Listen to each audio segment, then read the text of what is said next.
Good afternoon, everyone, and welcome to the second episode of Diversity is the Game Changer.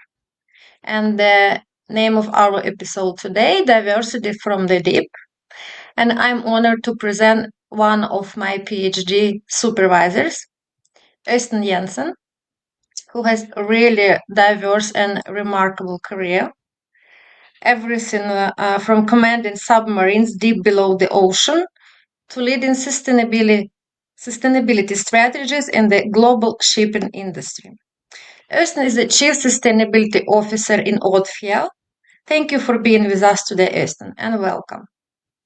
Thank you, Valeriya, and thank you for having me on your podcast. So look forward to our conversation today. Let's start immediately with a little brief introduction of Odfjell.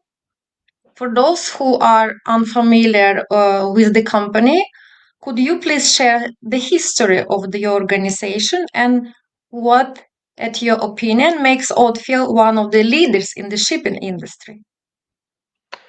Yeah, thank you, Valeriya, for the opportunity to to talk about Odfjell. So we are a company that operates in a chemical tanker business. So we're a shipping company. That means that we own and operate a large fleet of global tank ships.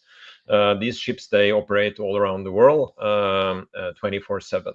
And they carry chemicals. And chemicals, those are kind of those materials, those liquid materials that goes into everyday life and things that we normally don't think about. But we surround ourselves with chemicals all the time, and these are products that goes into plastics, like in your plastic bottle. It goes into makeup, it goes to paint and food and everything liquid. So and those products, they are produced in one location, and they are further consumed and refined in other locations. So that's where we come in, and we transport these around the world. The way we look at it is that some of those products that we are transporting, some of them are quite hazardous, and we transport them through some of the most fragile environments through the world, so through the oceans, and that means something for us. It means something about our responsibility for safety and also for sustainability. And sustainability for us is about having a long-term perspective on our business. It's about those decisions that we take today that we're going to live with in the years ahead. And I think that the best example of our success in that is our 110 year of history that we celebrate actually this fall. So that is what sustainability is about for us. And the other thing is that while shipping industry is the most environmentally friendly way of transporting large volumes over large distances, it still emits a lot of carbon dioxide, and that carbon dioxide and other greenhouse gases, those are very challenging for climate change and contributing to climate change. So if you look at the total shipping industry, it's about 2.5% of the world's CO2 emissions. That's the same as the country of Germany. So that means that we need to do something about that, and to achieve those targets set by the IMO and the International Maritime Organization is something that is really important for us going forward, and that's why sustainability is so high on the agenda for a shipping company. Thank you, Øystein, for sharing the history of Odfjell. Could you clarify a little bit more? Is it big company? Is it middle-sized company? Is it a short sea fleet, or it's what kind of company is it? Because I know that different companies in shipping, they have, of course, like you said, you are the second most environmentally friendly area, right? But we also know that shipping industry is quite capital intensive industry, right? And it means that to be adaptable in comparison with other sectors, I would believe it's not that easy. And I'm sure that your role in as a sustainability officer is critically important. How you can combine really capital intensive industry, especially if it's huge tankers, it's not just short sea fleet, and how your company can be adaptable to new sustainable requirements, and what is your role as a sustainability officer? Can you explain a little bit more what this entails? Yes, of course. There were several questions there, but to answer the first part with regards to the company's size, I think that they say that the average ship owner in the world owns 4 ships. So that means that the average around the world is quite small ship owners. Odfjell is one of the larger ones, so we own and operate a fleet of about 80 ships. And when I say 80, it's because there are always some ships coming in and some coming out. So in our segment, in the chemical tanker industry, we're absolutely one of the biggest in the world. And those ships that we operate are highly specialized, and we're a listed company on the Oslo Stock Exchange. So we are regarded as a large ship owner, and we are also one of the kind of mature owners. That means that we have been able to be quite ahead with regards to sustainability. So my role in this, and the way my role developed, is that when I started in Odfjell, I was starting as the chief of staff, having an overall responsibility for all our corporate functions.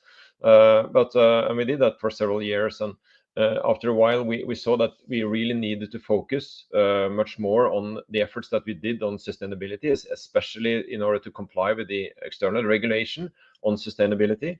So we sort of took away some of the role, some of the tasks that was a part of the chief of staff.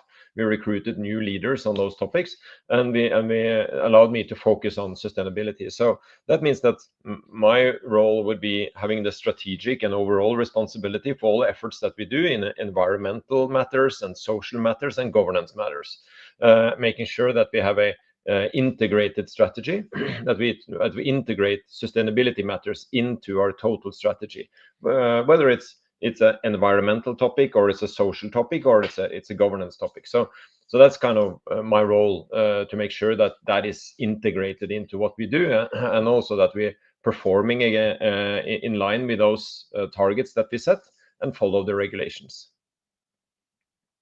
Yes, thank you so much. And actually, the following question will be about regulations. Could you please break down a little bit more about, you have already mentioned in the first answer, about International Maritime Organization's decarbonization goals, and what actually do they mean in practice for Odfjell?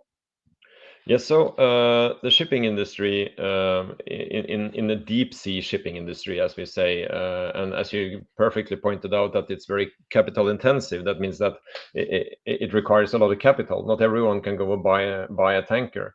In that industry, the only kind of commercial available alternative is a combustion engine, and that combustion engine has to run on fossil fuel, and that fossil fuel, like diesel oil, that emits a lot of carbon dioxide. It's not an easy switch to do the alternative. So that's what the industry headache is about. How do we actually do that? What's going to be the new alternative fuel of the future? And the only one that can regulate international shipping is the United Nations International Maritime Organization. And they are the kind of the agency that regulates international shipping, whether you're operating in international waters, or you're coming to Norway, or you're coming to US or Africa. That's still regulated by the International Maritime Organization. And last year, that organization set the target of achieving a net zero emission in 2050. It's still a long way to 2050, but it's a very, very important target. And the challenge is that today no one really know how to get there, and I think that that's the big challenge now. We know that it will be multiple different actions that we need to do. We need to change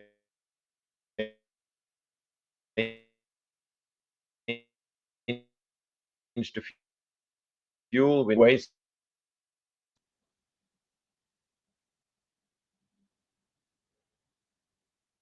Krishna, what's happening now again? Yeah, Now my phone. I think no, it was a disturbance in the line there, so I think we're back.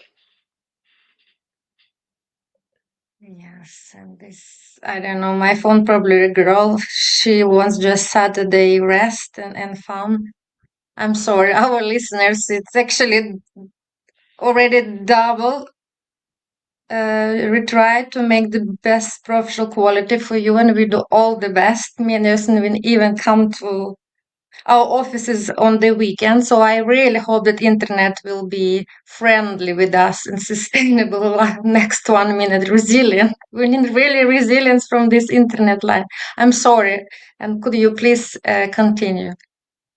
Yeah, so basically, as I said, the IMO, International Maritime Organization, has set a net zero target, and that's our job for the next years ahead. That we need to make sure that we are coming down the emissions to 2050, and that's not only about the technical thing. It's the way we are operating. It's the way we train our people. It's the way we set our strategy. It's the way we buy ships and build ships. So that's going to shape us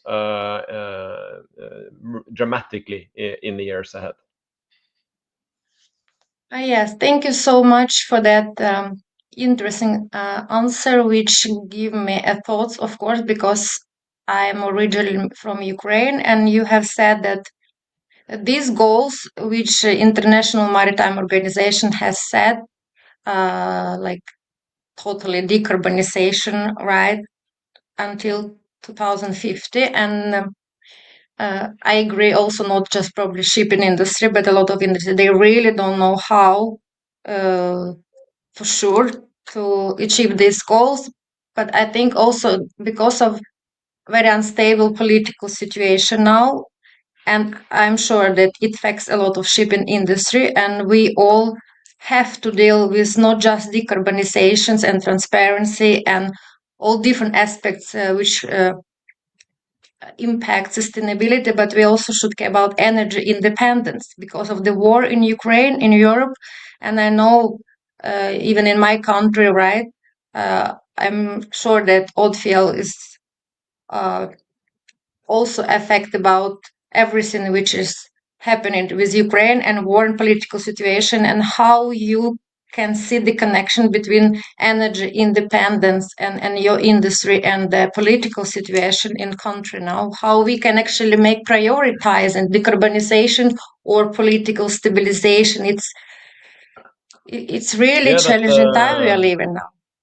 it is, and it is a big dilemma, and I look at it in two ways. One is that for the shipping industry, most of shipping's volume is related to energy. So big oil tankers, they are transporting energy. And then you have slightly smaller tankers than the biggest ones, still bigger than we are. They are transporting energy products like gasoline and then you have gas carriers. So and we transport chemicals. So they are all a part of a total value chain. And that means that when there are disruptions in that market, when there's a big demand for some segments, that will also affect the other segments in the kind of the total chain of shipping. So yes, we are not operating directly either in Ukraine or with Russia, but we are highly affected by the energy demand and the way that is operating. With regards to energy independency, I think that has been clear that countries need to focus on alternative ways of getting their energy. And that means that you cannot rely on a country nearby you to provide you with gas. And a lot of countries in Europe were dependent on fossil gas from Russia, and they shut down and they lost the incentives of really producing renewable energy. And I think that is also something that's going to be a big geopolitical driver for energy independency and energy security. That for those countries that do not have fossil energy available, like Norway or like other countries, you need to look at what's the alternative with wind turbines, with solar power, with thermal power, wave power, and other kind of renewable energy, and also in that space, the nuclear energy. So I think that's the big driver as well, that you need to look at independency on an important topic for your countries. Yes, absolutely. And I think even my country now, they try to they're really resilient. I'm so proud. They try to see on all situation, even when it's so crucial and it's so dramatical from double sides, like all the medal has two sides, that at least the new construction, the new investment, which is coming now to rebuild Ukraine, they are also understand that they should be more independent, and they really make all the possibility to prioritize independent resources for energy to be most possible independent. Okay, I would like to continue and transition to our podcast focus, which is diversity is the game changer. And I know it's a highly prioritized topic in your industry as well, and mostly probably when we are talking about gender diversity, because we still know that shipping industry, it's a conservative old history, very respected, a great industry, and but still it's a men's industry, right? And though we know that the great vessels, they are ladies, and you even call them mother vessel, right? So I had no idea before I made my homework in advance for our podcast, because in my language, ship is a guy. And I have never thought that actually ship is a lady. And it was a big boss, like Titanic, a lady for me, like for example. But no, I could hear the Delphi conference and all the ladies, they said, and remember, it's a vessel, it's always a respectable lady and mother vessels. So how could you actually marry these two not problem but challenges, like male dominated industry with actually really lady vessels, right? And now we're speaking about diversity, and I would like to challenge you to start speaking about more in the practice in Odfjell, what actually you guys do. I know a lot of companies speak it's a gender sustainability diversity, but when I'm talking about like a real strategy, because it's subject of my research, diversity management. So I really would like to know what you, and I'm sure that your executives, so you really the first person I really can speak and provoke nesten like, okay, I know everybody speak, but what you do? Yeah, It's there was diversity. thank you.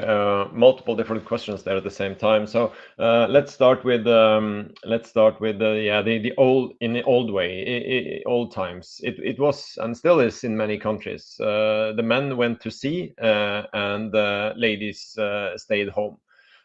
Because when you're going to sea, you're away for a long period of time. And in some countries you still are. So some are seafarers; they're at sea for 9 months before they come back to their families. So it's not always a very family friendly way of working. So and that means that we are also recruiting some seafarers into our organization on shore as well, and that means that we are having this legacy of a lot of male in the organization. And yes, we call a ship a lady. Seafarers, they love their ships and they love their ladies. So I think that that is something, and the shipping industry is also very superstitious. All it's very rare you see a ship has a male name. If it has a name, it either has a kind of a function or a kind of a non-gender name, and if it has a name, it will definitely have a lady's name. So we see her to the vessels. Yes, on diversity. So let me have a look at it from my personal perspective when I'm looking at diversity as a topic. I think that the industry is our shipping industry is an international industry. We have multiple different people from multiple different locations in our office. So it's about 18 different nationalities working here. So I think that that has been something that it's always been there. It's 100% international business. We have offices in 18 locations around the world. We talk to each other all the time. So that kind of cultural diversity element is something that is, I would say, very much mature and adopted in the shipping industry. We have business every day with every countries and people around the world. So I think that that is working quite well. Another topic is, of course, the gender diversity, where we are really lagging behind, and it's a male-dominated industry. But if I kind of take a step back and look at diversity for me, I think why diversity is important. I think that in order to solve a problem, you would always look at it through your own eyes and through your own perspective to solve that problem or handle that task. And then you come to a point where you're not doing that in the best possible way. And you can only do that better if you got someone to look at it from a different angle, to look at the same problem from a different angle, and together you're able to solve that problem. You're able to do better business. You're better to understand others if you're able to have a more diverse mindset. And that comes back to my point, because diversity is about diversity of thought. And that means that you can add all the kind of different elements of diversity in there. But it's also that you and me, we think a little bit differently. So men and women think differently. We think differently about the problem. And that's why gender diversity is important, because you want to attract a different way on solving the problem and capturing opportunities. So I think that is what we are looking for. And in order to do this transition that I talked about initially, that we're going to solve this problem of decarbonize a big industry, we need to be able to recruit talent, not only from half the population of the world. We need to be able to attract people from all the population, and that means that we need to be attractive for women, for men, and for all different cultures, in order for us to find the right people for our organization. So that's our kind of approach to it.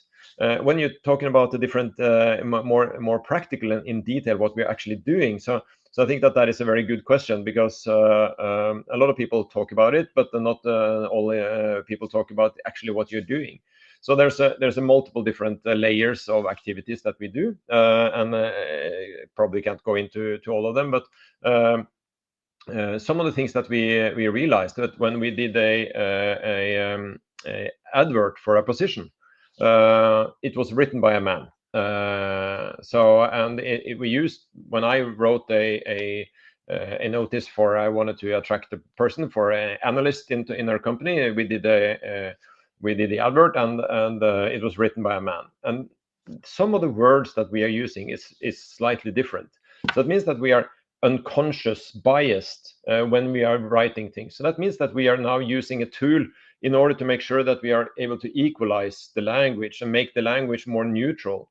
Because as you have a word like potential, and potential, it's interpreted differently from men and women. And words like capability, performance, some are concerned about it, some seem that is motivated. So we're trying to look at, so we are cleaning our adverts on that. So that's one thing. The other thing, that we also make sure that we always bring women into our first round of recruiting. We always have women on the kind of evaluation team. Yeah, so we engaged with organizations like Women in Shipping and Trade Association. We engage locally with schools in order to attract and support women. So that's some of the actions that we do. Great points. Thank you. And I also want to still, we are lady, and we are thinking differently. That's why we also, okay, if we can hear something a little bit joyful, or which really sparks our interest, we always want to come back and ask again, because men, they always rational, just already forward.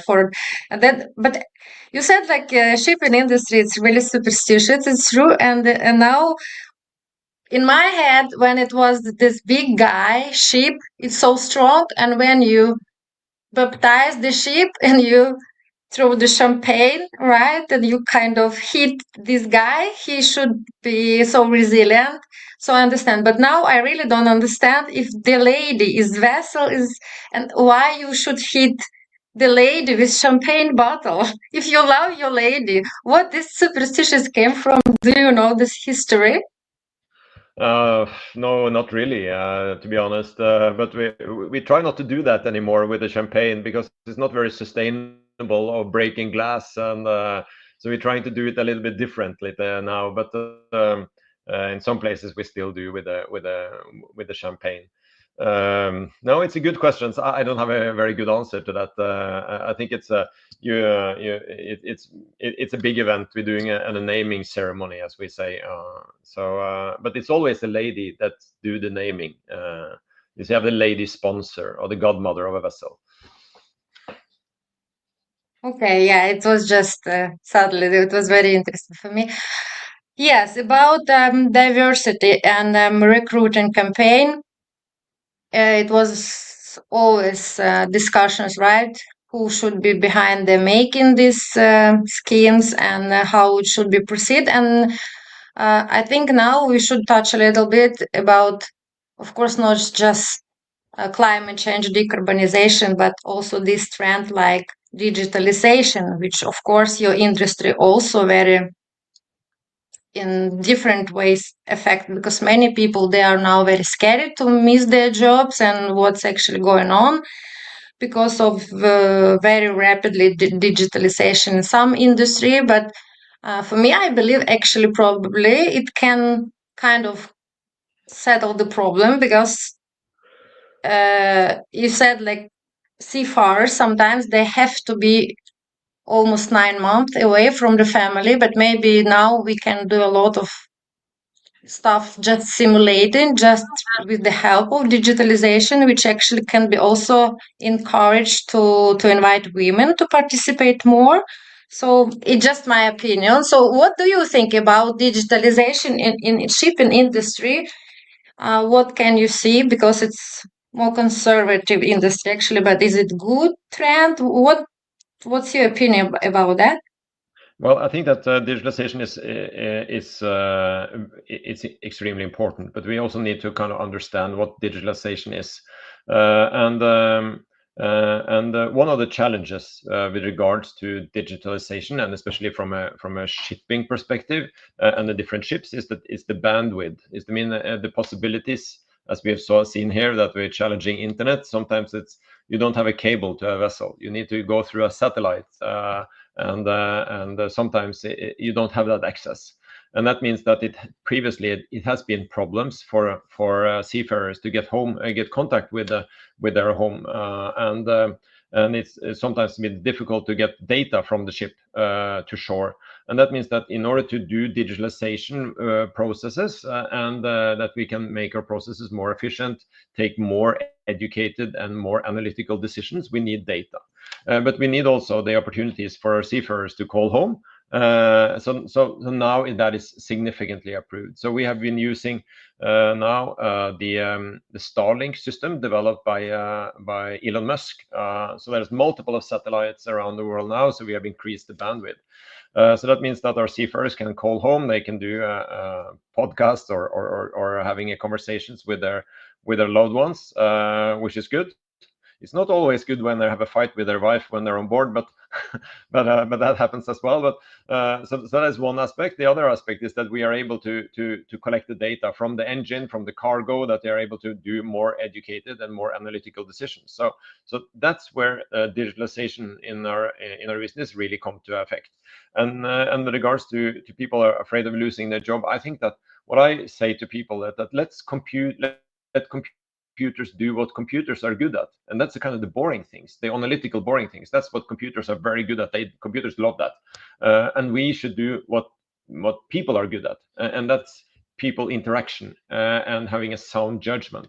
and build judgment on the data that is available. So it's certainly a big topic in the shipping industry, but there are some restrictions, as I mentioned, with regards to access to data and quality data. But that is really something that we are working on. Yes, great point. And I think if we would like to continue actually about digitalization and the possibility for you privately, of course, and all your seafarers to stay more secure, can assure their family and beloved ones that they are in secure situation. We use Starlink, and you have already mentioned Elon Musk, right? So it's actually smoothly coming to my next question, because both like me and Elon Musk and many other people, especially probably who are really crucially important in this digitalization inventions, they are actually neurodiverse people.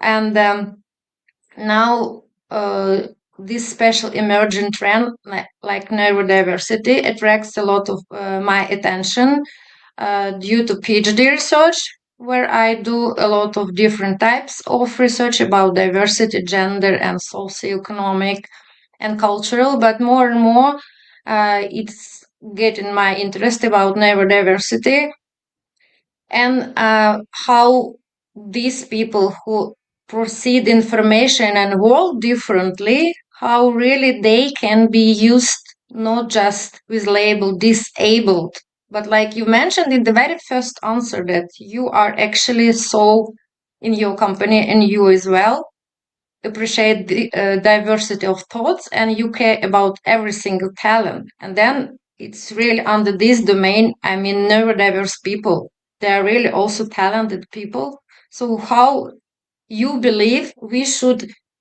try to transfer our society approach to neurodiversity and neurodivergent people? Yeah, that's a good question, and I think that as you say, it's a quite new topic. It's not a new thing, but that we are able to bring transparency into neurodiversity and bring it on the agenda. I think that is something new, and I think that has been there because we have strong individuals that have been very transparent and open about it. So for us in Odfjell, this is not our area of expertise, either my area of expertise, but we have some reflections on that. And we have not done a systematic approach. We've actually had some discussions on how to approach that. But because it's not always very easy. And again, neurodiversity is not my expertise. I'm not a psychologist, but for some of those neurodivergent people, that means that they are functioning very well in one setting and not so good in other settings. And that means that in 100% job, that means that a certain percentage is extremely well performed, and that can be 200% for that part of the work, but the rest of the work is not working very well. And some will struggle with the social elements, and some will struggle with other, with regards to order and feedback and the way that is handled. And some will struggle with concentration, but that means that they are probably very creative. And I look back on some of the kind of the big artists. I think I mentioned previously, but Ludwig van Beethoven. He's probably is one of my absolutely favorite composers, and he's absolutely one of the biggest composers in the world. He was not a very friendly man, and he was probably very neurodivergent as well. They didn't do a psychoanalysis of Beethoven, but he was known for being a troubled-minded guy, but he made some of the most beautiful and fantastic music. And another example, and that sort of one that I really admire, is Alan Turing. Alan Turing, as for those of you, a lot of you know that and have seen the movie about it and read the books about it, but he was the guy that cracked the Enigma machine during the Second World War. He was not very friendly. He was not a very good team player, but he had this kind of a brilliant mind that was able to think totally different than anyone else, and a fantastic capacity for that part of the work. But so that means that neurodivergent people, they have a extremely capacity in certain amount of tasks, but that means that they will be struggling in other tasks. And that means for us as a leader and as an organization, we need to think totally differently the way we employ those people. And I think that for a mid-size and smaller company, that is challenging, because you in a smaller company, you're not only doing one small task. You probably do many other tasks, and you need to work together with other colleagues as well. In a larger organization, there's more space, and you're able to perhaps give a smaller task to a role. And when we're talking about digitalization or any kind of topic, and especially I'm quite sure that there are experts around that will struggle socially, but are extremely good in understanding advanced computer technology and mathematics. So, and those will have a big benefit for a lot of companies. So I think that just having transparency about it, that we are able to talk about it, it's important, and we are able to acknowledge people's feelings as well, and how people react. I think that is certainly a responsibility that we have as a large company. Yes, I'm fully agree with you that if it's a big company, and I believe it's very connected with the main industry where you operate in, because maybe if it's small and middle-sized company, but still it's the startup or innovation industry or research and development, then it's probably opposite. Then they are actually targeting special skills within people, right? Like we are now in the middle of innovative economy, and all these inventions, they most probably are created by people who are thinking really, really out of the box. But when, of course, like military shipping, a lot of now we are coming soon to your personal life and career, like submarine, you cannot have a lot of prima donna and solo people who think totally differently, because sometimes you really should follow the rules, and it's the matter of life and security. But still, I'm sure that great people, especially when they're coming more open about their differently processing the brain, it's so nice, encouraging, and inspiring for other people. Because, like I've already mentioned, when I was put in this special category, neurodivergent people with OCD, so it was for me as well. First, when I went, who is actually has the same speciality, and many people now, but for me it was like even more like Nikola Tesla. He was totally neurodivergent, and he had the same OCD, neurodivergence. And when I read, can you imagine everything he has invented? But he was the guy who was afraid of the look of peaches. He couldn't take on his buttons, and before entering the every single building, first of all, he should go around 3 times. So it's many different strange things. It's just one of example, right? And okay, it's probably another podcast. We can go with some psychologists deeply in all these patterns, but I think it's very important to understand that yes, there are some different people, but maybe then different context can be adjustable, different industry. But shipping, like you said, maybe I'm agree that it should be really like the purpose of this task and profession. And after speaking, I already uncovered a little bit next question about submarine world, and because our podcast episode also named the diversity from the sea or from the deep. So for me, it's very fascinating. It's first time in my life I'm conversating, and actually you're my supervisor also. But actually, mostly we've been discussing professionally my subject, which is diversity management, and not that much about your diverse transformation from so deep in the sea right? And so globally on the, yes, all over the sea. Could you please share your private story? Because for me, it's still, I believe everything starts from the childhood. And like I mentioned, girls probably they want me from the beginning. When I was in the kindergarten, I wanted to be a teacher in nursery. Then I want to be a school teacher. But then my mom, she was role model. I want to be in the hotel and hospitality business. How you became the wow captain of submarine? Because it's one of the biggest dream I believe of all boys. They want to be hero, and then it's like or pilot, really military pilot, or submarine captain, or probably go to space now. How so the first question actually not to ask many questions all the time, but how actually you became and how it transferred or affect your the whole life after that you started from deep in the ocean.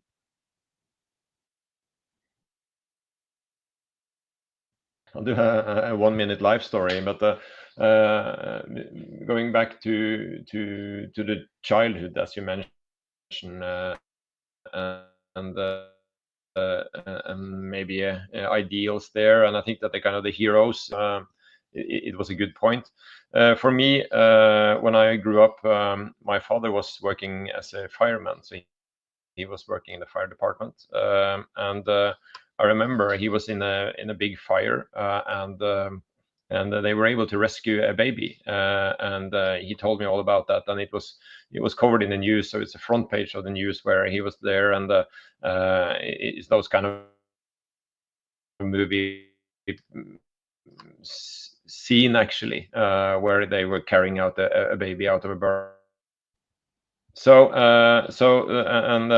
that is, of course, made me extremely proud, and I really look up to him, and I really want to be a fireman for many years. When I get older, I was fascinated with the way the military was working, and the capacities and opportunities through education in the military. So I did that. I went through the officers training, Naval Academy, and started my career on the submarine, because a good friend of mine was there, and that was also kind of the not everyone selected submarines, and you needed to be selected. You need to go through a lot of tests. It's not something for everyone. So that made it even more exciting. So I did that for a long period of time, and I was able to qualify as a captain after a while, and did that for 3 years, and then I also became the trainer for the captains for submarines. And then after a little while there, I started working at the defense staff, and short after that, I decided to leave the military, and I started within the management consulting. Did that for almost 10 years, working with multiple different companies, multiple different tasks and roles, and really focusing on a lot with regards to risk assessments, to compliance, to sustainability, to governance and strategy. So it was a good introduction to all the things that we're working on now and business as well. So that kind of at that time, sustainability was not something that was really high on the agenda for any company. But I think we were 3 people that was focusing on sustainability. Now there are probably 300 in the same company working on sustainability in management consulting. So after 10 years there, I wanted to go back to a leadership role and in a line role in the shipping company. So it was good coming back to the maritime industry again. Yes, and I'm sure that submarine life must also require a level of respect for diversity in thinking, but it should be also very nice managed and organized, right? Given the idea that this small team should operate under such high stakes. And before we wrap up, first of all, I would like to thank you so much for your sharing your personal story, and it's amazing and fascinating story of your father. I'm so proud. We need more that kind of people, and we need more your fathers. And before we wrap up, let's turn to our podcast tradition. And as soon as a magical time of Christmas, and we all need a little bit more belief in magic now. I believe in the special, stressful circumstances we are living, operating now. So I would like to remind about this very special magical lamp which Aladdin had in his fairy tale. And the genie, he was really cool with 3 wishes. I am probably a little bit more sustainable, just a little bit shy opportunities I master. So if I could grant just one wish for you, like your Mrs. Saturday Genie, what would be that wish? Okay, internet. For me now Yeah, my wish really is that's a big internet. question. Uh, yeah, I think the Please, Jean, we need 2 more minutes. yeah, I think that would be yeah, I think that it would be easy to have a wish for the internet, but no, on a serious note, so when my kids ask me for what I wish for Christmas, I always told them I want snow because I love skiing. But I don't think that that would be something that we want from the genie. Hmm. I'm very concerned about so since the internet is not very good. So I'm very concerned about the sufferings of a lot of people in the world, and that suffering is caused by wars around the world, countries and fighting each other, and inside countries is fighting each other as well. So whether it's a kind of old-fashioned wish, but if I could really wish for something, that would say that it would be related to peace. I really wanted to see that we are able to stop the conflicts around the world because they are affecting so many people and causing so much suffering.